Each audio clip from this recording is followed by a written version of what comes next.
TMC ప్రేక్షకులకు, pyramid మాస్టర్స్‌కు, ధ్యాన మిత్రులందరికీ నా హృదయపూర్వక నమస్కారాలు. ఈరోజు మనందరికీ సుపరిచితులు రాయ జగపతిరాజు గారు. Senior most master.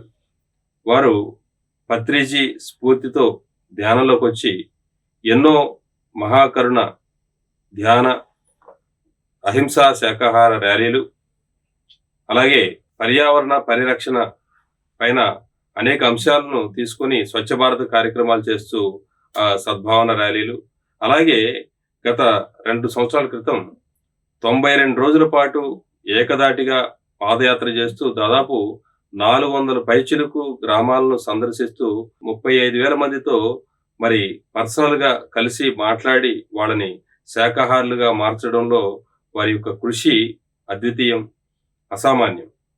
సో వారు మరి ప్రకృతి వ్యాలీ అరకు దగ్గరలో ఒక అద్భుతమైనటువంటి ఆశ్రమాన్ని స్థాపించి మరి గత 8 సంవత్సరాలుగా మహాకరుణ ధ్యాన యజ్ఞాలు నిర్వహిస్తూ అక్కడ చుట్టుపక్కల ఉన్నటువంటి ఎన్నో ఆటవిక ప్రజలను సైతం ఆధ్యాత్మికులుగా, శాకాహారులుగా మార్చినటువంటి ఒక అద్భుతమైనటువంటి యోగేశ్వరుడు మన ముందున్నారు. వారితో ఈ రోజు మనం మాట్లాడడం చాలా ఆనందకరం. నమస్కారం రాజపతిరాజు గారు. థ్యాంక్ యూ ఆనంద్ ప్రసాద్ గారు. సార్, సో పూర్వాశ్రమంలో మీరు సైకాలజీ సబ్జెక్ట్ లెక్చరర్గా పనిచేసి మరి తర్వాత ప్రిన్సిపల్గా వర్క్ చేసి ఆ తర్వాత మీరు ఆధ్యాత్మిక మార్గంలోకి ప్రయాణం చేసి ఇంతకాలంగా మరి ఎన్నో కార్యక్రమాలు చేస్తూ ప్రజల్లో చైతన్యం తీసుకొస్తున్నారు. ఈరోజు మన ముఖ్య అంశం ఏంటి అంటే, మనం పిరమిడ్ స్పిరిచువల్ సొసైటీ మూవ్మెంట్లో భాగంగా మరి ప్రతి జీవిని కాపాడాలి, ప్రతి జంతువుని రక్షించాలి అనే ఒక మహాలక్ష్యంతో పనిచేస్తున్నాం. ఈరోజు చూస్తే బాహ్య ప్రపంచంలో మరి భయంకరంగా యుద్ధాలు, అది మానవీయంగా చూస్తుంటే చిన్నపిల్లలు, ఆడవాళ్ళు అందరూ కూడా మరి మన కళ్ళ ముందు చనిపోయేటువంటి పరిస్థితి మనం చూస్తున్నాం. యుద్ధాలు, భయంకరమైనటువంటి భీకర యుద్ధాలు చేస్తున్నారు, ఒకరినొకరు చంపుకుంటున్నారు. సో ఇలాంటి పరిస్థితుల్లో ఒక ఆధ్యాత్మికులుగా మనం ఒకవైపు మనం అంతర్యుద్ధం, బాహ్య యుద్ధం, అసలు ఇది ఎందుకు జరుగుతుంది, ఇలాంటి పరిస్థితులు ఎందుకు ఏర్పడుతున్నాయి, దానిపైన మనం ఈరోజు మరి చర్చిస్తున్నాం. సో ఇది మన ఆధ్యాత్మికులుగా మనం ఎలాంటి ఈ పరిస్థితుల్లో మనం తీసుకోవాల్సినటువంటి జాగ్రత్తలు ఏంటి అనే దాని గురించి, మరి అసలు ఎందుకు ఏర్పడతాయి సార్ ఇలాంటి పరిస్థితులు? వాస్తవానికి యుద్ధాలు ఎప్పుడు జరుగుతూనే ఉన్నాయి. యుద్ధం లేకుండా ఎప్పుడూ లేదు.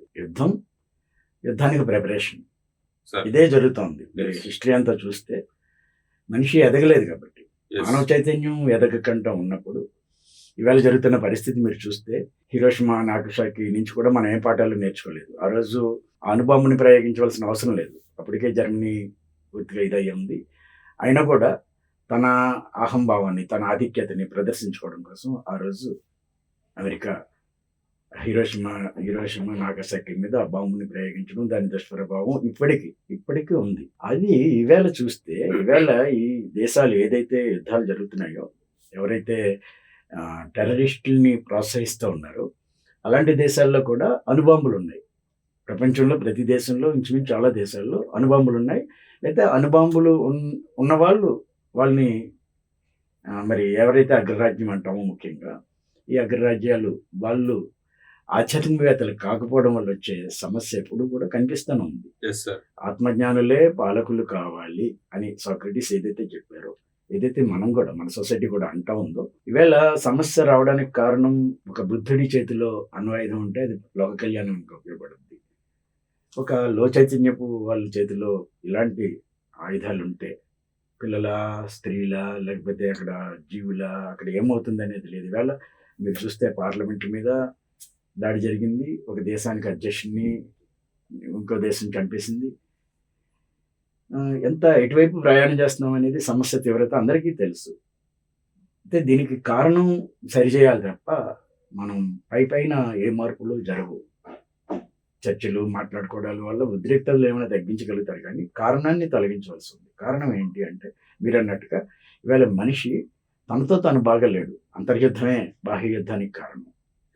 మనిషి లోపల ఉన్న అశాంతి, అసహనం, వరవలేనితనం, విశాలమైన భావాలు లేకపోవడం, ఏదైతే భారతదేశం ప్రపంచానికి చెప్పుతూ వచ్చిందో, ప్రపంచానికి నాగరికతను అందించే దేశం భారతదేశం.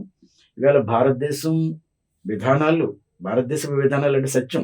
భారతదేశం ఏం చేసింది? 10,000 సంవత్సరాలకి పైగా తన శక్తిని అంతటిని సత్యాన్వేషణ కోసం పెట్టి ఈ దేశం ప్రపంచానికి ఒక అద్భుతమైన మోడల్గా ఉంది. మన దగ్గర ఉన్న జ్ఞానం అలాంటిది, మన దగ్గర ఉన్న మన పరంపర అలాంటిది, మన డిఎన్ఏ అలాంటిది. ఎగ్జాక్ట్లీ. కాబట్టి వసుదైక కుటుంబం అనే భావన మీరు ప్రపంచంలో ఎక్కడ చూడరు. ప్రపంచం అంతా ఒకే కుటుంబం. ఎస్. అటువంటిప్పుడు అది ఇరాన్నా, ఇది అమెరికానా, అది పాకిస్తానా, అది చైనానా అనే వేర్పాటు భావన రాదు. ఆ విశాల దృక్పథాన్ని అందరూ కూడా సామాన్యంగా, ఈవెన్ మన దేశంలో ఉన్న వాళ్ళు కూడా ఏమనుకున్నారంటే అది బలహీనత అనుకుంటున్నారు. యుద్ధం చేయడానికి బలం అక్కర్లేదు, కానీ శాంతిని నెలకొల్పడానికి, సహనంతో ఉండడానికి చాలా బలం అవసరం. అంటే భారతదేశం గత నుంచి ఏ పద్ధతి అయితే మనం అవలంబించామో ఈరోజు కూడా ఈ సమస్యలకి పరిష్కారం భారతదేశమే చూపించగలుగుతుంది. మన ప్రధానమంత్రి కూడా అన్ని దేశాల్లో, ఆ గల్ఫ్ కంట్రీస్లో ఉన్న ఆ ముఖ్యులందరితో కూడా వారు మాట్లాడుతూ ఉన్నారు. ఎస్. శాంతి నెలకొనాలని ఇజ్రాయెల్తో మాట్లాడారు. ఒక అమెరికాతో ఇంకా కాలేదేమో, కానీ ప్రధానమంత్రి నేను ఈరోజు మార్నింగ్ కూడా టీవీలో చూసినప్పుడు ప్రధానమంత్రి అన్ని దేశాధ్యక్షులతోటి శాంతి నెలకొనాలనేది మాట్లాడారు, ఎగ్జాక్ట్లీ మాట్లాడుతూ ఉన్నారు. ఎస్. అయితే భారతదేశం మాత్రం ఈ సమస్యకి పరిష్కారం ఇవ్వగలదు. సార్, ఇప్పుడు మీరు చెప్పింది వాస్తవం. ఎందుకంటే అణుశక్తి అనేది అంటే ఈ రోజున్న సంపద మొత్తం కూడా నాశనానికి ఉపయోగపడుతుంది తప్ప బాగుపడడానికి ఉపయోగపడలేదు. మనం దైవాలుగా చెప్పుకున్నాము. సాక్షాత్తు నారాయణుడే మొదట రాముడిగా ఉన్నప్పుడు రాముడిగా ఉన్నప్పుడు స్వయంగా యుద్ధం చేశాడు. కృష్ణుడిగా ఉన్నప్పుడు స్వయంగా యుద్ధం చేయించాడు. ఆ తర్వాత బుద్ధుడిగా ఉన్నప్పుడు యుద్ధమే మానేశాడు. అంటే పరిణామ క్రమంలో భగవంతుడు కూడా యుద్ధం అనేది అవసరం లేదు అని చెప్పాడు చెప్పకనే. అదే భారతదేశం పాటిస్తుంది ఈ రోజున. సో యుద్ధం చేయొద్దు అనివార్యం అయితే తప్ప. సో అదే అణుశక్తిని ఒక సైంటిస్ట్ ఆధ్యాత్మికుడు అయి ఉన్నప్పుడు రాష్ట్రపతి అబ్దుల్ కలాం ఆ అణుశక్తితో రాకెట్లని నడిపించగలిగేటువంటి ఒక అద్భుతమైన టెక్నాలజీ కనిపెట్టాడు. ఈ రోజు మరి అటువంటి జ్ఞానం లేనటువంటి వాళ్ళేమో యుద్ధం ఒకళ్ళని చంపుకోవడానికి ఉపయోగించేటువంటి పరిస్థితి ఏర్పడతా ఉంది. సో దీనిపైన ఈరోజు సైన్స్, ఈ భారతదేశం అనేది ఎటువైపు ప్రయాణం చేయాలి అది మరి సో దాని మీ మాటల్లో. వాస్తవానికి భారతదేశం ఎప్పుడు కూడా ఎవరి మీద దాడి చేయలేదు. ఎస్. గత వేల సంవత్సరాల చరిత్రలో ఎగ్జాక్ట్లీ. మనం ఎప్పుడు ఎవరి మీద యుద్ధాలు చేయలేదు. Yes sir. ఈవెన్ మీరు తెలుసు కదా, పృథ్వీరాజ్, మహమ్మద్ ఘోరీ ఎస్. అనేక సార్లు 17 సార్లు దండయాత్రలు చేసిన అందరూ అంటారు అస్మాను వస్తున్నాడు, వీడిని సంహరించు, వీడి రాజ్యాన్ని మనం ఆక్రమిద్దాం అని. అంటే ఇది భారతదేశపు మర్యాద కాదు. వాడు మన దగ్గరికి వస్తే తిప్పి పంపడం మనం చేద్దాం, వాడిని మనం తరిమి కొడతాం అంతే తప్ప వాడిని ఆక్రమించడం అనేది మన గౌరవం కాదు అనేది. అది విశాల దృక్పథం ఉన్నప్పుడు అవుతుంది. ఈవేళ ప్రపంచంలో భారతదేశమా లేకపోతే అమెరికానా, లేకపోతే వ్యక్తులు, శాస్త్రవేత్తలు, ఆధ్యాత్మికవేత్తలు, ఈ ప్రశ్న పక్కన పెట్టిన మనిషి సమస్యకి కారణాన్ని పట్టుకోవడంలో వైఫల్యం చెందాం. ఎంత సైన్స్ పెరిగినా, ఎంత టెక్నాలజీ పెరిగినా సమస్యల గురించి అందరికీ తెలుసు. సమస్య అందరూ మాట్లాడతాం. ఇప్పుడు యుద్ధం జరుగుతుంది కాబట్టి అందరికీ యుద్ధం జరుగుతుంది, దాన్ని ఎక్కువగానో తక్కువగానో అందరూ వింటున్నారు. వాస్తవానికి యుద్ధాలు ఎప్పుడూ ఉన్నాయి. ఈరోజు మనం మీడియా చూసి యుద్ధం అని ఎక్కువగా యుద్ధం గురించి మాట్లాడుకోవడం కంటే కూడా పరిష్కారం గురించి ఎక్కువ ఆలోచన చేయాలి. అంచేత సమస్యకి కారణాన్ని వైఫల్యం చెందడం యొక్క ఎఫెక్ట్ ఈరోజు యుద్ధాలు. సమస్య ఎక్కడుంది ఎంచేతంటే మనం పైన ఎఫెక్ట్ని మార్చడానికి ప్రయత్నం చేస్తున్నాం. సమస్య తీవ్రత అందరికీ తెలుసు. దేశాల్లో కానీ, కుటుంబాల్లో కానీ, సమాజంలో కానీ, ప్రపంచంలో కానీ సమస్య ఉంది అంటే కారణం ఎఫెక్ట్ని చూడడం చేస్తున్నట్టుగా కారణాన్ని చూడడంలో వైఫల్యం చెందడం. ఆ కారణం ఏంటంటే బిలీఫ్ ప్రాబ్లము బిలీఫ్ లెవెల్లో ఉంది. Spiritual problem. ఇవాళ ప్రపంచంలో జరుగుతున్న అశాంతికి కారణం స్పిరిచువల్ ప్రాబ్లం, బిలీఫ్ లెవెల్లో ఉంది. బిలీఫ్ మార్చగలిగితేనే నమ్మక వ్యవస్థలో ఉంది. నమ్మక వ్యవస్థ నుంచి ఒక సైంటిఫిక్ వేలో వెళ్ళాలి, మరింత జ్ఞానంతో ఉండాలి. చైతన్యం ఎదిగినప్పుడే అవుతుంది.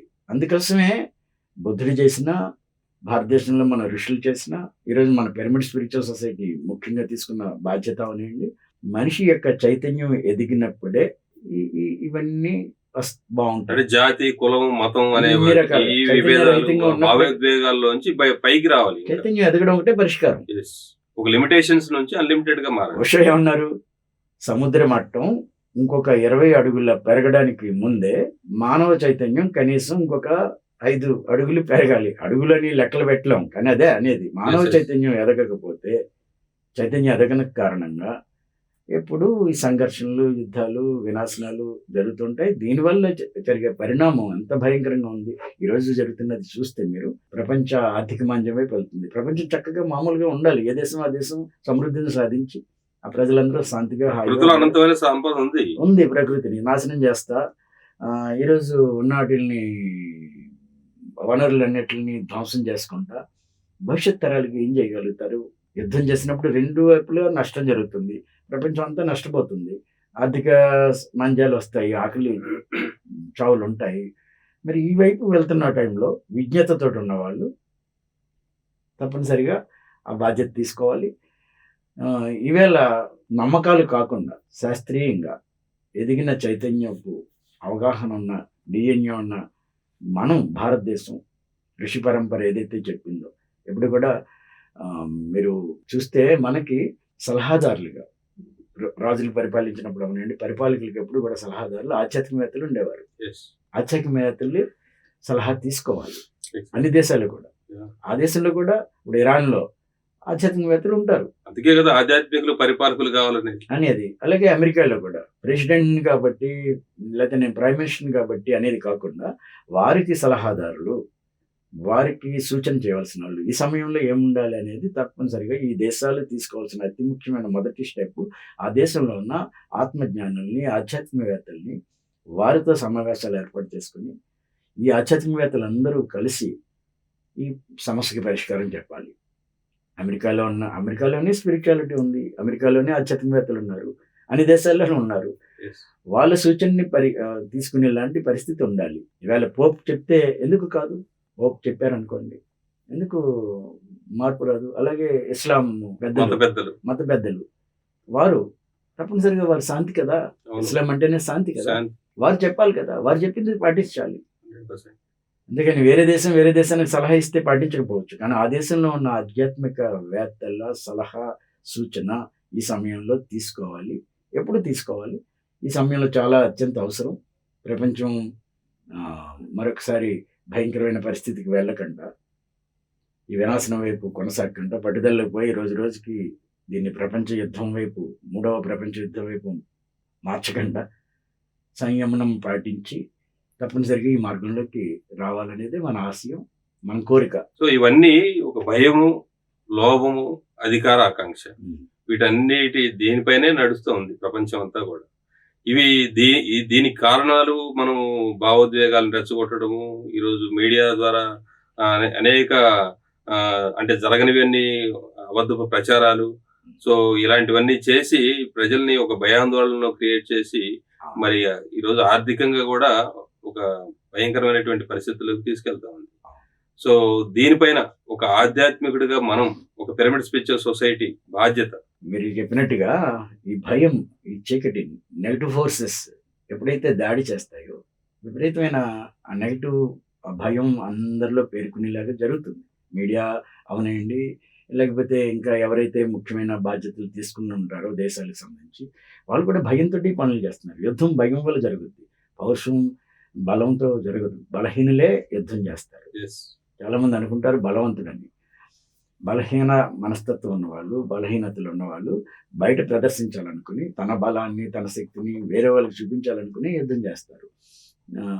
ఇంకొక కథ కూడా నాకు ఈ టైంలో గుర్తొచ్చింది. ఏంటంటే చూసారా, ఊర్లు నాశనం అయిపోయి మృత్యుదేవత ఆ ఊర్లోకి వెళ్తున్నప్పుడు ఆ గ్రామంలో అడుగుతాడు మృత్యుదేవతని, నువ్వు ఎంతమందిని తీసుకెళ్తావు ఈ గ్రామంలో అని. నేను ఒక 100 మందిని తీసుకుని వెళ్ళిపోతాను అని అది ప్రవేశిస్తుంది, ఏదో మహమ్మారి వ్యాపించి.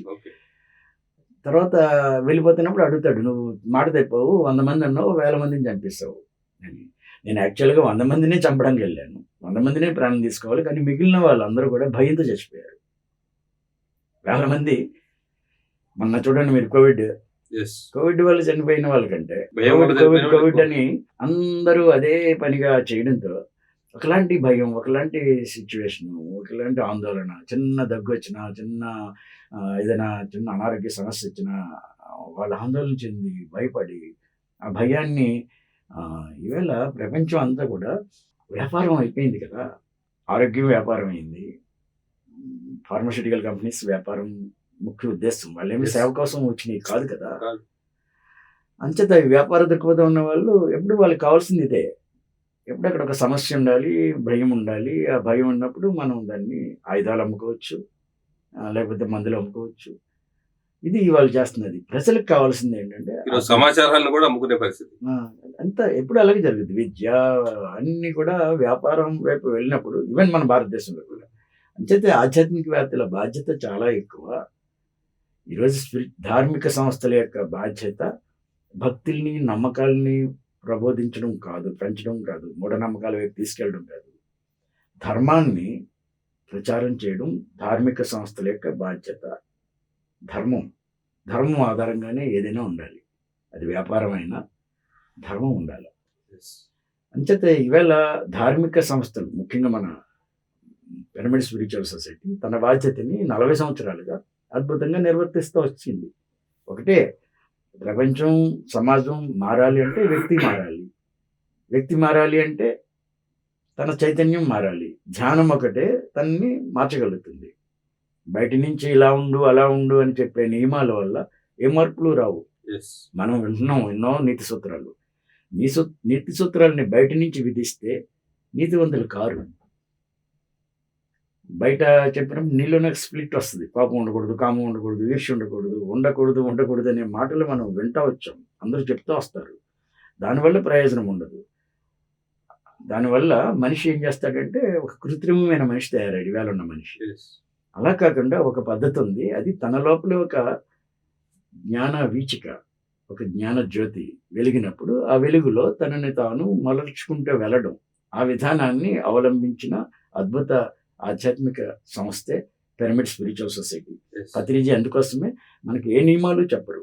ఇలా ఉండు, అలా ఉండు, ఇది చేయాలి, ఇది చేయకూడదు, యుద్ధం చేయి, యుద్ధం వద్దు, ఇవేమీ ఉండవు. వ్యక్తిగత విషయాలు అవనివ్వండి, మన సొసైటీకి సంబంధించినవి అవనివ్వండి. మీరేం చేయాలో, నేనేం చేయాలో నాకు నేను చైతన్యాన్ని ఎవరికి వాళ్ళు. పెంచుకుని ధ్యాన సాధన ద్వారా, Yes.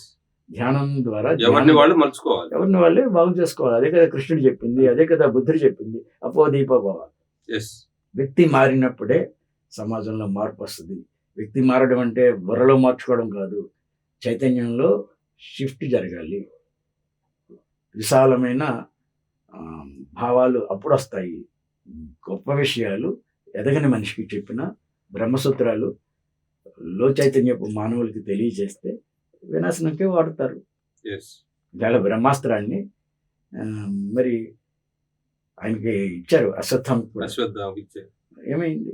ఇంచేత చైతన్యం బాగున్న వ్యక్తి దగ్గర విషయాలు ఉండాలి. అలాగే ఈవేళ ప్రమాదం అనే బాధ కొంచెం, అంటే బాధ అని కాదు, ప్రమాదం వైపు వెళ్ళబోతున్నదాన్ని మళ్ళీ ఆపే శక్తి మన దగ్గర ఉంది. ప్రపంచంలో ఉన్న ఆధ్యాత్మికవేత్తల దగ్గర ఉంది. ఆధ్యాత్మికవేత్తలు వాళ్ళ బాధ్యత వైపు తప్పనిసరిగా వస్తారు. Yes. వాళ్ళని వినే ఆ కొంచెం అసహనం పాలకులకి ఉంటే తప్పనిసరిగా మార్పు వస్తుంది. ఇది ఎన్నో రోజులు కొనసాగుద్దని మనం అనుకోవట్లేదు. ఎందుకంటే మీరు రష్యా ఉక్రెయిన్ యుద్ధం జరిగినప్పుడు కానీ, లేకపోతే అంతకుముందు నుంచి జరుగుతున్న ఇరాక్ మీద జరిగినప్పుడు కానీ, సద్దాం హుస్సేన్ అప్పుడు కానీ ఈ ప్రపంచ యుద్ధం వెళ్ళిపోతుంది అనేది అనుకున్నారు. ఇజ్రాయెల్ మీద ఎప్పుడూ దాడులు జరుగుతుంటే ఇజ్రాయెల్ తనని ఎదుర్కొంటూ ఉంటుంది. ఇజ్రాయెల్ ప్రపంచం అంతా ఎప్పుడు జరుగుతూనే ఉంది. ఇది ఈవేళ కొత్తగా ఏమీ కాదు. దీన్ని ఈవేళ అగ్రరాజ్యం కూడా దాంట్లో ఒక భాగం తీసుకోవడంతో, మీడియా కూడా బాగా పెరగడంతో, సోషల్ మీడియా ముఖ్యంగా ఉండడం, అన్ని అసలు న్యూస్ మీరు పెడితే యుద్ధం మీదే ఉంటుంది వార్తలు. Yes. దాంతో మనందరం యుద్ధం అనడం వల్ల యుద్ధం శాంతి రాదు. అందరూ అనవలసిన మాట ఒకటే, అందరూ ధ్యానం చేయాలి. ప్రపంచ శాంతి కోసం ధ్యానం ఒకటే పరిష్కారం. ఇది ఏదో పైన చెప్పే విషయం కాదు. ధ్యానం అన్ని సమస్యల్ని పరిష్కరించగలదు. మన బాధ్యత, పిరమిడ్ సొసైటీ బాధ్యత.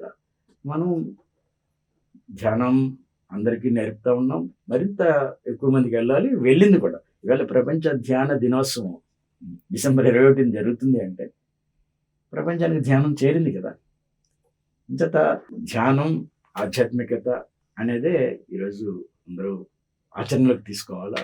Perfect sir. మనం కరోనా సమయంలో కూడా చూసాం, పత్రిజీ ప్రపంచం అంతా మరి అట్టుడికిపోతూ భయాందోళనతో కుప్పగూలి పోతూ ఉన్నప్పుడు మరి పత్రిజీ పిఎంసిని స్థాపించి దానికి ముందుగానే అంటే ఒక యోగులకి దూరదృష్టి ఉంటుంది అనేది సత్యం. సో వారు అందరూ ఇండ్లల్లో భయంతో అరిచేతిలో ఆ భయాన్ని పెట్టుకొని వాళ్ళు అలా బిగదీసుకుని ఉన్నటువంటి పరిస్థితుల్లో పత్రిజీ ప్రతిరోజు వారి యొక్క ఆధ్యాత్మిక ప్రసంగాలతో అందరితో మాట్లాడుతూ కూర్చోండి కూర్చోండి కూర్చోండి, సో అందరూ ధ్యానంలో కూర్చోండి, ఏ కరోనా మనల్ని ఏం చేయదు, మీరు ఆరోగ్యంగా ఉండొచ్చు, ఆనందంగా ఉండొచ్చు, ఏ భయం అవసరం లేదని మనలో ఉన్న భయోందాళ్ళు అన్నిటిని కూడా తగ్గించేసి చక్కగా మరి ధ్యానం వైపు మళ్ళించి, సో ప్రపంచం అంతా శాంతిగా ఉండాలి, ప్రపంచం అంతా కూడా ఇదే జరిగినట్లయితే ఏ కరోనా మనల్ని ఏం చేయదు అని పత్రిజీ మనందరినీ ఒక అద్భుతమైన పిలుపుతో మరి మనల్ని భయం నుంచి దూరం చేశారు. అందరూ మరి కొంతమంది వాళ్ళు భయంతో కావచ్చు, రకరకాల కారణాలతో వాళ్ళు పోయినా మరి చాలా మంది అందులోంచి బయటకు వచ్చినటువంటి పరిస్థితి. అంతకు ముందు ఉన్నటువంటి అంటే ఈ యొక్క ధ్యానం, ఈ సామూహికమైనటువంటి ధ్యానము పూర్వం ఏదైతే ఇంతకు ముందు ఉన్నటువంటి రాజకీయ పరిస్థితుల్లో ఆ భయం వల్ల వేరే దేశాలపైన ఆధారపడినటువంటి పరిస్థితుల్లో భారతదేశమే మరి వ్యాక్సిన్ కూడా తయారు చేసి ప్రపంచ దేశాలకి మరి పంపించినటువంటి ఉచితంగా దాదాపు ఒక 100-150 దేశాలకు పైగా పంపించినటువంటి సందర్భం మనం గమనించాం. సో మరి అలాగే అంటే ఆధ్యాత్మికవేత్తలు పాలకులు కావాలి అనే ఒక పత్రిజీ పిఎస్ఎస్ మూవ్మెంట్ యొక్క లక్ష్యం కూడా దానికి నెరవేరిందని చెప్పొచ్చు. అంటే మోడీ లాంటి నాయకులు మరి అలాంటి ఒక అద్భుతమైనటువంటి సరైన సమయంలో సరైన నిర్ణయాలు తీసుకున్నారు. సో ఇప్పుడు కూడా జరుగుతుంది అదే. ప్రపంచం ఎట్లా ఉన్నా కూడా భారతదేశం తన పాత్ర ఒక దౌత్య విధానాలతో చాలా అద్భుతంగా పాత్రను వహిస్తూ మరి మన పైన వచ్చినటువంటి పాకిస్తాన్ని సైతం కేవలం ఎంతవరకు బుద్ధి చెప్పాలో అంతవరకే బుద్ధి చెప్పి యుద్ధాన్ని కొనసాగించకుండా ఎక్కడ ఆపాలో అక్కడ, అంటే ఎక్కడ నెగ్గాలో ఎక్కడ తగ్గాలో అనే ఒక ధోరణితో, అంటే ఒక ఆధ్యాత్మికుడు మాత్రమే చేయగలడు. పిల్లవాడిని కోపం వచ్చినప్పుడు వాడిని సరైన మార్గంలో పెట్టడం కోసం దండించాలి తప్పించి వాళ్ళ పైన శత్రుభావనతోని నిరంతరం పోరాటాలు చేసేటువంటి ఆలోచన లేకుండా ప్రపంచానికి ఒక మార్గదర్శకంగా నిలబడడానికి కారణం ఆధ్యాత్మికుడై ఉండడం. సో అలాంటి పరిస్థితుల్లో మరి పత్రిజీ యొక్క మార్గదర్శనంలో ప్రతి ఒక్క పిరమిడ్ మాస్టరు మరి ఆలోచించాల్సిన విషయం మన చుట్టూ ఉన్న ప్రపంచాన్ని ఒక సరైనటువంటి మార్గంలో నడిపించడం. సో ధ్యానము, సజ్జన సాంగత్యము, స్వాధ్యాయం ఇది ఇంకొకరి పైన అధికారం చెలాయించడం కాదు, ఒకరికొకరు సహకారం. పిఎస్ఎస్ మూవ్మెంట్ యొక్క ప్రధానమైన లక్ష్యం అధికారం కాదు, సహకారం. ప్రేమతో ఇతరులకు సహకరించి మీరు ఎక్కడో హైదరాబాద్లో ఉండే మీరు ఎక్కడో అరకు అంటే ఒక మారుమూల అడవి ప్రాంతంలో ఆ చుట్టుపక్కల ఉన్నటువంటి ఆటవికుల్ని సైతం వాళ్ళ దగ్గరికి వెళ్ళి మరి అద్భుతంగా వాళ్ళని దైవాలుగా మార్చినటువంటి, ఎందుకంటే వేటాడటమే వాళ్ళ వృత్తి, అలాంటి వాళ్ళని సైతం మరి ఆధ్యాత్మిక మార్గంలో శాకాహారులుగా మార్చినటువంటి ఒక అద్భుతమైనటువంటి వ్యక్తులుగా మీరు ఉన్నారు. అలా అందరూ కూడా సో మన చుట్టూ ఉన్న ప్రపంచాన్ని రక్షించడంలో మన వంతు బాధ్యత మనం వహించాలి. సో ప్రతి పిరమిడ్ మాస్టరు ఇది బాధ్యతగా తీసుకోవాలి. దానికి పిఎంసి సో ఎలా సహకరించబోతుందని మీ మాటల్లో? మీరు చెప్పినట్టుగానే మనకి ఆ కోవిడ్ టైంలో పిఎంసి మరి ప్రతి ఇంటిని చేరడం, మనందరం కూడా పిఎంసి ద్వారానే పత్రిజీని వినడం, లేకపోతే మాస్టర్స్ యొక్క అనుభవాలు వినడం, ఆధ్యాత్మిక జ్ఞానాన్ని మరింతగా మనం మళ్ళీ ఇంకొకసారి తెలుసుకోగలగడం ఎంత కూడా పిఎంసి వల్ల సాధ్యమైంది. తప్పనిసరిగా ఈవేళ ప్రపంచం అంతా కూడా మీడియా స్ట్రాంగ్గా ఉంది కాబట్టి మీడియాగా పిఎంసి తన పాత్రను తాను ఎప్పటి నుంచో చేస్తున్నదాన్ని మనం మరింతగా ఈ ధ్యాన ఉద్యమాన్ని, అహింసా ఉద్యమాన్ని మరింత శ్రద్ధతో మరింతగా మనం అందరికీ చేరవేసే పని మనం చేస్తున్నాం. ఎలాగ పిఎంసి చేస్తుంది. దాని ద్వారా ఇప్పుడు మనం మాట్లాడుకునేది కూడా పిఎంసి ఛానల్లోనే కాబట్టి ఈ ఛానల్ ద్వారా అందరూ ఆధ్యాత్మికవేత్తల యొక్క సందేశాలు అందరికీ చేరాలి, ప్రజల్లో ఈ భయాందోళన తొలగించాలి. అలాగే ముఖ్యంగా కావాల్సింది ఏంటంటే సమస్య గురించి మాట్లాడుకుంటే సమస్య పరిష్కారం కాదు, పరిష్కారం ఎప్పుడు కూడా ఉండాలి. నెగటివ్ చేసుకుంటూ వెళ్తే అది పెరుగుతుంది. యుద్ధం యుద్ధం యుద్ధం అని మాట్లాడితే యుద్ధాలు ఆగిపోవు. యుద్ధం ఉన్న టైంలో శాంతి గురించి మాట్లాడాలి, శాంతి వైపు తీసుకెళ్ళాలి. మనం కూడా అస్తమానం ఆ న్యూస్ని ఫాలో అవడం కాకుండా తెలుసుకోవచ్చు, ఏం జరుగుతుంది ప్రపంచంలో తెలుసుకోవాలి.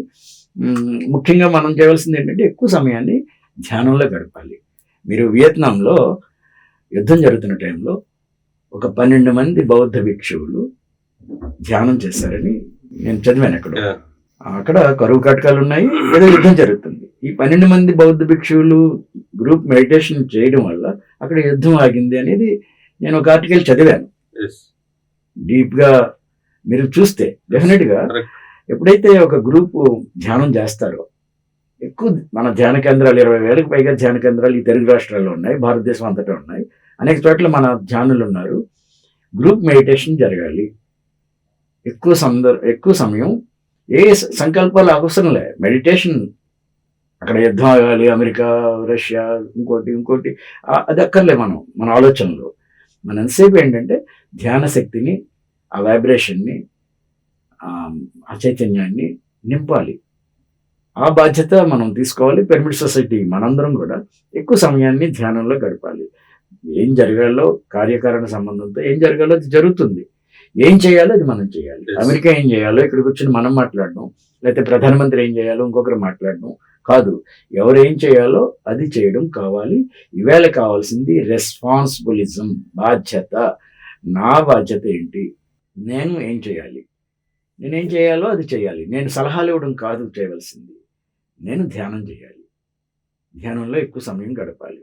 నేను ధ్యానం చేస్తే మార్పు ఎలా వస్తుందంటే మార్పు వస్తుంది అంతే. బుద్ధుడు నడుస్తుంటే మోడువారిన చెట్లు కూడా చిగుర్చినవి అంటారు. Yes.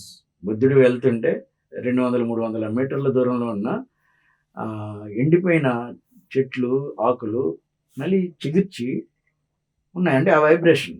అలాగే ఎప్పుడైతే ఒక శాంతితో ఒక ధ్యాని ఉంటారో, ధ్యానం ఉంటుందో, గ్రూప్ మెడిటేషన్ ముఖ్యంగా మనకు ధ్యాన యజ్ఞాలు జరుగుతున్నాయి. ఆ యజ్ఞాల్లో ఎక్కువ పాల్గొవాలి. ఎక్కడ యజ్ఞం జరిగినా, ఎక్కడ సెంటర్స్ ఉన్నా 10 మంది సామూహికంగా ధ్యానం చేయడం అనేది ఇది చాలా అత్యంత అవసరం. ధ్యానం చేయాలి. ఏ సంకల్పాలు అక్కర్లేదు. వద్దు అని నేను అనడం లేదు, అక్కర్లే. ధ్యానంలో ఉండాలి. అహింసని ప్రచారం చేయాలి. ధ్యానాన్ని అందరికీ అందించాలి. పిఎంసి తన పాత్ర అద్భుతంగా చేస్తుంది. పిఎంసి మిగిలిన మీడియాలాగా అడ్వర్టైజ్మెంట్లు లేకపోతే వేరే కమర్షియల్ ఆస్పెక్ట్స్లోని వెళ్ళం కాబట్టి మనం చెప్పవలసింది ఆధ్యాత్మిక జ్ఞానాన్ని, ధ్యానాన్ని అందరికీ అందజేస్తా ఉంది కాబట్టి ఆ పని పిఎంసి పాత్ర పిఎంసి చేస్తుంది. మనం ధ్యానులందరూ కూడా, మెడిటేటర్స్ అందరూ కూడా ఆ గ్రామాల్లో ధ్యానం జరగాలి. ప్రతి గ్రామంలో, ఎవరి గ్రామంలో వాళ్ళు కనీసం ఒక 10 నిమిషాలు 20 నిమిషాలు ఆ ప్రెసిడెంట్ని, మెంబర్స్ని అందరినీ ఒక చోటకి చేర్చి ధ్యానం చేయాలి. ఈ కార్యక్రమాన్ని చేయాలి. మీరు ఇందాక అన్నారు కదా, పర్యావరణ పరిరక్షణ యాత్ర అని నేను 2019లో అనుకుంటాను. అప్పుడు ఈ రాష్ట్ర ఉప ముఖ్యమంత్రి గారిని కలిసి, నేను సుభాష్ చంద్రబోస్ గారని ఉన్నారు, తూర్పుగోదావరి జిల్లాలో ఉంటారు, వారిని వెళ్ళి కలిసి నేను 5 అంశాలని తీసుకున్నాం మన సొసైటీ. నేను పత్రిక గారితో డిస్కస్ చేసిన తర్వాత ఈ కార్యక్రమాన్ని ఒక 18 రోజులు తూర్పుగోదావరి జిల్లా ద్రాక్షారాం నుంచి మన క్యాపిటల్ వరకు, అమరావతి వరకు మనం ఒక యాత్రలాగా చేసాం. 18 రోజులు ఒక నర్సరీల నుంచి వారు సహకారంతో, ఉప ముఖ్యమంత్రి గారి సహకారంతో నర్సరీల నుంచి, గవర్నమెంట్ నర్సరీస్ నుంచి మొక్కలు తీసుకున్నాం. ప్రతిరోజు మన వెహికల్ వెళ్ళి ఆ వెహికల్ నిండా ఒక బొలెరో వాహనం ఉంది, ఆ బొలెరో నిండా ఒక 5,000 2,000 మొక్కలు, పూల మొక్కలు, పళ్ళ మొక్కలు, ఎవెన్యూ ప్లాంట్స్ మనకి ఇచ్చేవారు. మనం సెలెక్ట్ చేసుకునే వాళ్ళం. అవి తీసుకుని ఇంటింటికి వాటిని పెంచడానికి, రోడ్డు మీద నాటితే కాదు కాబట్టి పచ్చదనం పెరగాల. అలాగే జల సంరక్షణ జరగాలి. జల సంరక్షణ విచ్చలవిడిగా నీరు వాడేస్తున్నారు. జల సంరక్షణ చేయాలి. ఇంకుడు గుంతలు తవ్వాలి. వర్షపు నీరుని వడిసి పట్టుకునే పని ప్రతి వాళ్ళు చేయాలి. నీటిని వృధాగా వాడద్దు. నేను ఈవేళ హైదరాబాద్లో వస్తున్నప్పుడు ఎక్కడ చూసినా వాటర్ ట్యాంక్స్ కనిపిస్తున్నాయి. ఇక్కడ సిమెంట్ మొత్తం మార్చిలోనే వాటర్ కొరత కనిపిస్తుంది అంటే ఏప్రిల్ మే నాటికి ఎలా ఉంటుంది? గ్రౌండ్ వాటర్ లేదు కదా, గ్రౌండ్ వాటర్ మొత్తం నీళ్లు దేక్కుండా అన్ని కట్టేసారు. ఎక్కడే కాదు, మనకి గోదావరి దగ్గర ఉన్న గ్రామాల్లో కూడా మంచినీటి ఎద్దడి ఉంది. బావులు, బోర్లు 100 విలేజ్ లో ఎక్కడా కూడా మనం నీళ్లు కిందకి పోయే పరిస్థితి పరిస్థితి లేదు. అంతా సిమెంట్ చేసి నదులు అంతా ప్లాస్టిక్ తోటి నిండిపోయినాయి. నీళ్లు బయటకు వెళ్ళిపోతాయి. భూమి మీద మీరు అన్నట్టుగా అంత సిమెంట్ మయం అయిపోయింది. Yes. మీరు ఈ సందర్భంలో ఒకసారి మీరు చూస్తే కచ్ ప్రాంతంలో, గుజరాత్లో కచ్ ప్రాంతంలో తీవ్రమైన కరువు, బాగా వాటర్ లేని ప్రాంతం. ఆ ప్రాంతంలో వారానికి ఒక ట్యాంక్ వచ్చేది. ఆ గ్రామాలకి వారానికి ఒక ట్యాంక్ నీరు వస్తే ఒక బిందో 2 బిందులో 4 బిందులో పట్టుకుని వాళ్ళు వారం గడపాలి. అలాంటి పరిస్థితి ఉన్నప్పుడు అక్కడ మోడీ గారు ఆ రాష్ట్రానికి ముఖ్యమంత్రి అయినప్పుడు ఆయన ప్రతి కిలోమీటర్కి 3 చెరువులు, ఉన్న చెరువుల్ని బాగు చేయించడం, ప్రతి కిలోమీటర్కి 3 చెరువుల్ని తవ్వించి చేయడం వల్ల ఈవేళ కచ్ ప్రాంతంలో మీరు ఎవరైనా గుజరాత్ వెళ్ళే వాళ్ళు కానీ, గుజరాత్ కానీ తెలుసుకోండి, ప్రతి ఇంటికి ఈవేళ కొలాయి నీళ్ళు వస్తున్నాయి. భూగర్భ జలాలు పెరిగినాయి. ఈ చర్య తీసుకోవాలా. Pyramid party, pyramid society Yes. మనం కూడా మొక్కల్ని నాటాలి, జల సంరక్షణ విధానాలు పాటించాలి. మూడోది అహింస, స్వచ్ఛ భారత్, ప్లాస్టిక్ రహితంగా ఉండడాన్ని, ప్లాస్టిక్ని వీళ్ళనంత అవాయిడ్ చేయడాన్ని మనం ఆచరించాలి, తెలియజేయాలి. ధ్యానం, అహింస, ఈ 5 అంశాలు తీసుకుని మనం ఒక 18 రోజులు గ్రామాల్లో ఒక యాత్ర చేసాం మోడల్గా. Okay. ఆ యాత్రలో చాలామంది మన వాళ్ళందరూ వచ్చారు. మన మాస్టర్స్ అందరూ వాళ్ళ బాధ్యతతో చక్కగా పనిచేశారు. అద్భుతంగా ఉంది. ఒక మోడల్గా ఉండడం Yes, sir. కోసం ఒక ట్రైల్. ఒక రోజుతో అయిపోదు. కానీ నేను అప్పటి నుంచి కూడా అడుగుతున్నది, కోరుతున్నది ఏంటంటే మన గ్రామంలో, ఎవరి గ్రామంలో వాళ్ళు ఒక 1000 మొక్కలు నాటాలి. ఆ గ్రామాన్ని పచ్చదనంతో నింపాలి. అలాగే మీ గ్రామంలో, ఎవరి గ్రామం అయితే వాళ్ళు, ఎవరికైతే గ్రామంతో పరిచయం ఉందో, అక్కడ వ్యవస్థ ఉందో, ఆ గ్రామాల్లో జల సంరక్షణ మార్గాలు తీసుకోవాలి. అలాగే అందరికీ ధ్యానం తెలియజేయాలి. అందరినీ శాఖాహారులు మార్చడానికి మనం ప్రయత్నం చేస్తున్నాము. ఆ పని ఇంకొంచెం ఇంకా శ్రద్ధతో సమిష్టిగా చేయాలి. ఈవేళ చాలా పెద్ద బాధ్యత పిరమిడ్ సొసైటీ మీద ఉంది. చాలా పెద్ద బాధ్యత. ఎందుకనంటే మనం సంఖ్య పెంచుకోవడం కోసం మనం ప్రచారాలు చేయడం లేదు. మన పిరమిడ్ మెంబర్షిప్లని కానీ లేకపోతే ఏమీ లేవు. మనం చేయవలసిందల్లా అందరికీ ధ్యానం చేరడం. ఆ పని మనం ఎప్పుడు చేస్తున్నాము, బాగా చేస్తున్నాము, ఇంకా సమిష్టిగా. నా రిక్వెస్ట్ ఏంటంటే మనందరం కూడా సమిష్టిగా మరింత శ్రద్ధతో అందరూ ఒకటిగా పని చేయాలి. చాలా పెద్ద బాధ్యత ఉంది. చాలా పని చేయవలసి ఉంది. వినడానికి చాలామంది సిద్ధంగా ఉన్నారు, చెప్పేవాళ్ళు కావాలి. ఆ రకంగా మనం మన ప్రయత్నం చేద్దాం. శాంతి అనేది డెఫినెట్గా అది ఎప్పుడు జరుగుతున్నది. ప్రపంచం శాంతి వైపు యుద్ధాలు ఉన్నట్టు ఉంటాయి, నెగిటివ్ ఎక్కువ ఉన్నట్టు ఉంటుంది, కానీ పాజిటివ్ కూడా దానికి సమానంగా ఉంది. ఏది వృధా పోదు. పత్రిజీ 40 సంవత్సరాలు ఆయన చేసిన కృషి, అలాంటి మహనీయులు ఎంతోమంది చేసిన కృషి. ఇంకొక ఉదాహరణ చెప్పదలుచుకున్నాను నేను. మాస్టర్ సివివి వారు శిష్యులతో కూడా చెప్తారు, గురుగ్రహం భూగ్రహాన్ని ఢీకోబోతుంది. ఈ ప్రమాదం, ఇంత భూమి అంతరించిపోయే ప్రమాదం ఉంది మన అని ధ్యాన శక్తితో ఆ కక్ష మార్చేలాగా చేశారు. అది ముందు శిష్యులకు చెప్పారు. ఆ విషయాలు మాస్టర్ సివివి సంబంధించిన ఒక ముఖ్యమైన మిత్రుడు ఉండేవారు. వారు నాకు చెప్పారు ఈ విషయాలు. ఆయన ధ్యాన శక్తితో గురుగ్రహ కక్షని మార్చగలిగారు, మార్చి ఆ ప్రమాదాన్ని నివారించగలిగారు. అలాగే ఎంతోమంది యోగీశ్వరులు హిమాలయాల్లో కానివ్వండి, లేకపోతే నగరాల్లో కానివ్వండి, ప్రపంచంలో కానివ్వండి, ఎంతోమంది మహనీయులు ఉన్నారు. వారందరూ వారి ప్రయత్నం వారు చేస్తారు. వాళ్ళకి ఎవరో చెప్పక్కర్లేదు, వాళ్ళ బాధ్యత అది అని. మన వరకు మనం చేయవలసింది ఏంటంటే యుద్ధం గురించి ఊరిక నెగిటివ్ కాకుండా ధ్యానం గురించి, అహింస గురించి మరింత శ్రద్ధతో మనం ప్రచారం చేయాలా, మనం ఆచరించాలి. ఇది మనం తప్పకుండా చేస్తున్నాము. ఇంకొంచెం శ్రద్ధతో చేయాలి. స్టూడియోకి వచ్చి మీ అమూల్యమైనటువంటి సందేశాలు అద్భుతంగా మీరు పంచుకున్నందుకు మీకు హృదయపూర్వక ధన్యవాదాలు తెలియజేస్తూ నమస్కారం. Thank you very much. So చూశారుగా, మరి ప్రతి ఒక్క పిరమిడ్ మాస్టర్ తీసుకోవాల్సినటువంటి బాధ్యత. మరి పిరమిడ్ కేంద్రాలు ఎన్నో ఉన్నాయి మనకు తెలుగు రాష్ట్రాల్లో, అలాగే దేశంలో. ప్రతి ఒక్క పిరమిడ్ మాస్టర్ తన బాధ్యతగా ప్రతి ఒక్క ధ్యాన కేంద్రంలో సామూహిక ధ్యానాలు విస్తృతంగా జరగాలి. ప్రతి pyramid master, senior pyramid master దీనికి బాధ్యత వహించాలి. అలాగే పిఎంసి మీకు చేరువగా ఉంది.